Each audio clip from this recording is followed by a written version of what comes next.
رزق کا وعدہ خداوند متعال نے اپنے ہاتھ میں رکھا ہے. اس نے کہا ہے کہ تمہارا جتنا بھی رزق ہے وہ تم تک پہنچے گا. تم اپنے اعمال درست رکھو کیونکہ رزق کا وعدہ خدا کی طرف سے ہوا ہے. مگر اس کے باوجود یہ انسان اتنا بدنصیب ہے, اتنا زیادہ اللہ کہتے ہیں نا کہ تو خسارے میں ہے, کہ وہ اس رزق کی تلاش کے اندر سرگردہ رہتا ہے اور آخر کار اس پیسے کی ہوس میں انسان ایک سگا باپ اپنے ہی جوان سال بیٹے کو اس دنیا سے رخصت کر دیتا ہے. اتنا خوفناک واقعہ جسے سننے کے بعد آپ کے بھی شاید رونگٹے کھڑے ہو جائیں, اور عبرت کی جائے ان والدین کے لیے جو اپنے بیٹوں کے اوپر, اپنے بچوں کے اوپر اتنا زیادہ کرٹیسائز کرتے ہیں, اتنا ظلم کرتے ہیں کہ پیسے کماؤ پیسے کماؤ. دیکھیں یہ چیزیں جو ہے نا اللہ تعالیٰ ان سے ماں باپ کو کبھی معاف نہیں کرتا.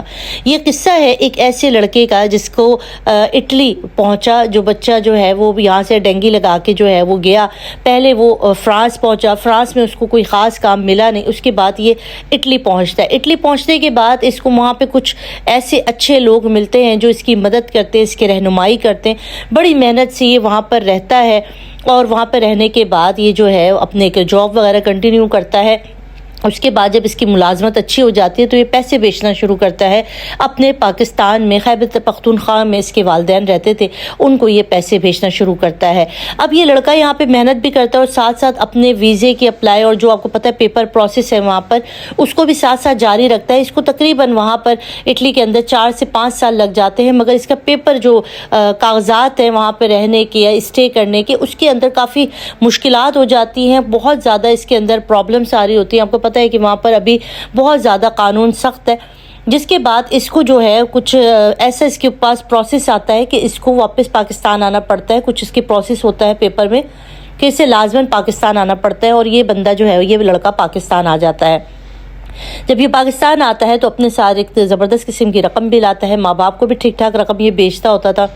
اب یہ جب آتا ہے اور باجوڑ سے اس کا تعلق تھا, اب یہاں آنے کے بعد اس کے والدین کہتے ہیں کہ بھائی ہم نے کیونکہ تمہارے لیے ایک لڑکی پسند کر رکھی تھی اور اس کی بات پکی ہوئی تھی, تو اب یہ یہاں پر اس کی شادی کے فرائض انجام دیتے ہیں اور والدین اس کی دھوم دھام سے شادی کر دیتے ہیں. اب یہاں پر اس کے فادر کو پتا تھا کہ یہ چھٹیوں پر آیا ہوا ہے, 4 سے 6 مہینے میں اس کے کاغذات تیار ہو جائیں گے اور یہ واپس چلا جائے گا. اب جب مہینے دن سے بڑھتے ہیں اور فادر کے اوپر جو ہے وہ بیوی کا بھی خرچہ آ جاتا ہے, بیٹے کا بھی خرچہ آ جاتا ہے. اب اس کے فادر روز اس سے پوچھتے ہیں کہ کب تم واپس اٹلی جا رہے ہو, تو یہ کہتا ہے میرے پیپر پروسیس میں تھوڑا ٹائم ہے. روز یہ چکر لگا رہا ہوتا ہے آفس کے کہ وہاں پہ اس کی کوئی پیپر جو پھنسے ہوئے ہیں اس کا ہو جائے. اس کی بیوی بڑی اچھی ہوتی ہے, اس کے ساتھ اس کا بہت خیال رکھتی ہے. اس کی فیملی کے اندر بڑی ایڈجسٹ ہوتی ہے, بڑی اچھی سی ملنسار قسم کی لڑکی ہوتی ہے, اور اس کی کوشش ہوتی ہے کہ وہ فادر کے اور اس لڑکے کے تعلقات کو بہتر رکھے, تو اس سے کسی کو شکایت نہ ہو.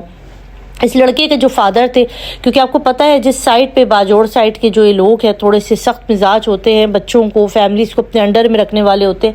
اس کے والد کہتے ہیں کہ بڑے سخت مزاج انسان تھے, بڑے ہی غسیل تھے. ان کی بیوی بھی ان سے ڈرتی تھی, یہ لڑکا بھی ڈرتا تھا. اب وہ اس کے ابا سے روز پوچھتے اگر تم نے باہر نہیں جانا ہے تو میری جو دکان ہے کریانے کی اس کے اوپر بیٹھ جاؤ, نہیں تو چھوٹا موٹا کوئی بھی کام کرو, جوتے پالش کرو, مگر 2 وقت کی روٹی کما کر لے کر آؤ, کیونکہ تمہارے جو کمائی ہوئی رقم تھی وہ تو کب کی ختم ہو گئی. اب جو تو یہ ہے نا اب تم نے کمانا ہے.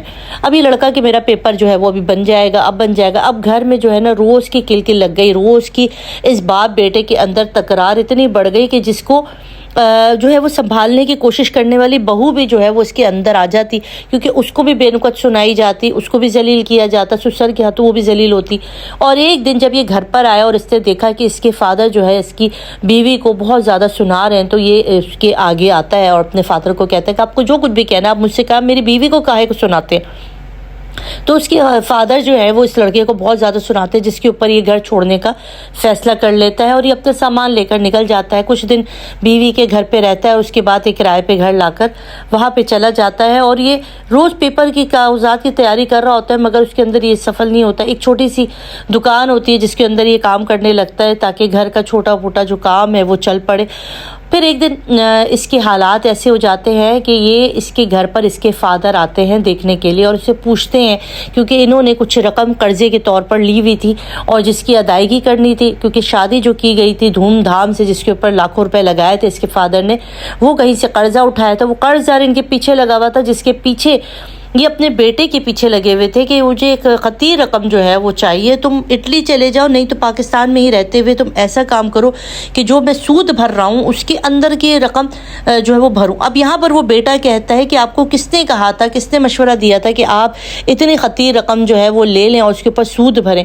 اب یہاں پہ فادر اور اس کی گتھم گتھا ہو جاتے ہیں، لڑائی جھگڑا ہو جاتا ہے، جس کے اوپر ان کے فادر کے پاس ایک گن ہوتی ہے اور غصے میں وہ یہ گن نکالتے ہیں اور اس لڑکے کے اوپر فائر کر دیتے ہیں، جس سے وہ بچہ جو ہے وہ لڑکا اسی ٹائم آن دا اسپاٹ مر جاتا ہے، اس کی ڈیتھ ہو جاتی ہے۔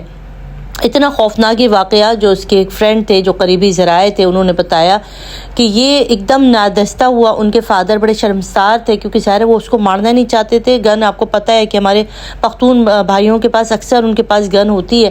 اب وہ کہہ رہے ہیں کہ جب یہ کھڑا ہوا اور میرے آگے آ کے جب اس نے یہ بات کہی کہ آپ کو کس نے کہا تھا، میں نے تو آپ سے نہیں کہا تھا کہ آپ جو ہے وہ اتنی دھوم دھام سے میری شادی کریں یا آپ اتنا زیادہ قرضہ اٹھا لیں کہ اس کے اوپر سود بھرنا پڑے، تو تب میرا دماغ بالکل معاف ہو گیا، میں بہت غصے میں آ گیا اور میں نے اس غصے کے اندر اپنی جو ہے وہ گن قمیص سے نکالی اور اس کو مار دیا۔ میں اس کو مارنے کا ارادہ نہیں رکھتا تھا اپنے بیٹے کو، اور آپ کو بتاتی چلوں کہ اس بچے کے کاغذات بھی کمپلیٹ تھے، بس ہفتے 2 ہفتے کے بعد اس کی روانگی تھی اٹلی کے لیے، مگر اس فادر کے غصہ جلد بازی نے اس جوان کی جان لے لی۔ وہ بیوی بیچاری تڑپتی رہ گئی جو بہت محبت کرتی تھی اپنے شوہر سے، اس کی زندگی برباد ہو گئی، اس کی آنکھوں کے سامنے اس کا سہاگ اجاڑ دیا، اور کسی اور نے نہیں، اس کے ہی سسر نے اس کا سہاگ اجاڑ دیا۔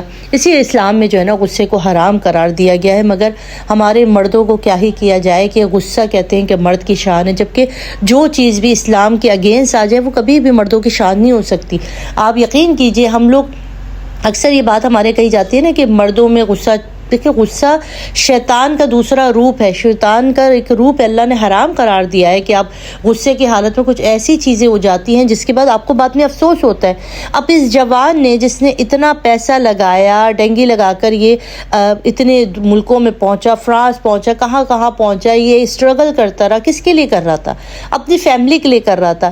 یہ وہی باپ تھا جو پیسے جب یہ بچہ بھیج رہا تھا تو یہ آنکھوں کا چاند تھا، آنکھوں کا تارا تھا، لاج دلارا تھا، اس کو بلایا جاتا تھا کہ تم آ جاؤ، تمہاری ماں تمہارے غم میں ہے، تمہارے لیے تڑپ رہی ہے، ہم تمہارے صحرا سجانا چاہتے ہیں۔ اور جب وہ لڑکا صحرا سجانے کے خواب میں، اپنا گھر بسانے کے چاہ میں آ گیا، اس نے تو کبھی یہ نہیں سوچا تھا کہ میں واپس نہیں جا سکوں گا، اس کے تو کبھی وہم گمان میں نہیں تھا کہ اس کی زندگی یہاں پر آ کے ختم ہو جائے گی۔ وہ تو ایک اچھی امید کے لیے آیا تھا، فیملی کی خاطر یہ باہر گیا تھا، فیملی کی خاطر ہی یہ پلٹ کر آیا تھا، مگر فیملی کی، اس کے فادر کی جلد بازی، انہوں نے جو قرض لیا ہوا تھا، کہتے ہیں نا سودی پیسہ، یہ میں کہانی آپ کو اکثر سناتی ہوں، جب ہم سود پہ پیسہ اٹھانا بڑا آسان ہے مگر اس کو چکانا بڑا مشکل ہو جاتا ہے۔ جب آپ کو اس کے اوپر سود کی رقم بھی ادا کرنی پڑے تو آپ کی رقم بھی دگنی ہوتی چلی جاتی ہے، اور اگر آپ کے پھر حالات مشکل ہو جاتے تو پھر وہ سود کی جو رقم ہے نا اس کو لوٹانا بڑا مشکل ہے۔ سود ایک حرام ایک عمل ہے، اس کو اللہ تعالیٰ نے بڑی ممانعت کی ہے، مگر ہمارے یہاں پھر بھی سود کا لین دین جو ہے بڑے اس سے کیا جاتا ہے۔ پشاور میں، خیبر پختونخوا میں، پنجاب میں، ہر جگہ پر جو ہے وہ لوگ قرض کے طور پر جو ہے سود کی رقم دیتے ہیں، اور بعد میں اس طرح سے لوگوں کے گھروں سے جنازے اٹھتے ہیں۔ بہت دل گیر واقعہ، بہت افسوسناک۔ آپ کے اوپر کیا کہیں گے؟ اپنا رکھے گا بہت سا خیال، دعا میں یاد رکھیے گا۔ اللہ حافظ۔